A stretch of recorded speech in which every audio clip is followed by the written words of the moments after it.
তার বেশি নাই। আমার কাছে কত আছে রে? আমার কাছে তো 400 আছে। 500 তো হয় না। নিচে গেলি তোর কাছে কত আছে? কে রে মুখে আমার বান্দর গন্ডাগল বানালি কে? ভাই আমার কাছে তো 50টি আছে। জানি শালা বাগদশের বাচ্চা, তুই প্রতি বছরই আনন্দ করস। শালা পকেটে নাই মুড়ি খাটে আর দুইটা লাগে আস। হুন রাগ করলো তো হবে না, টেহা তো 500 টাকা করে কিডুর কাছে নাই।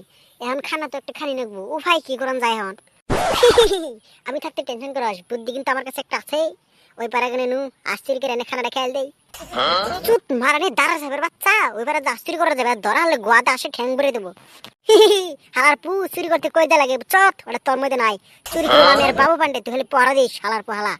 ওই একটা কথা রে, ধরা বলে কিন্তু আমি তোকে খেয়ে বললাম রে, আগে করে নিলাম। তোর কি গাছ ডিল এটা ফাইনাল? আবার জিগায় নো, তোরা যদি রাজি আমি আবার একলা কি করুম? আরে শালার তো চুরি করবার নাকি খাই দিন উঠে গেছে শালা কালো আর বাচ্চা কালো। আমি কিন্তু আসলে গোয়ার মাংস আর গলার মাংস খাম না রে, আবার খালি কলজে দিবি।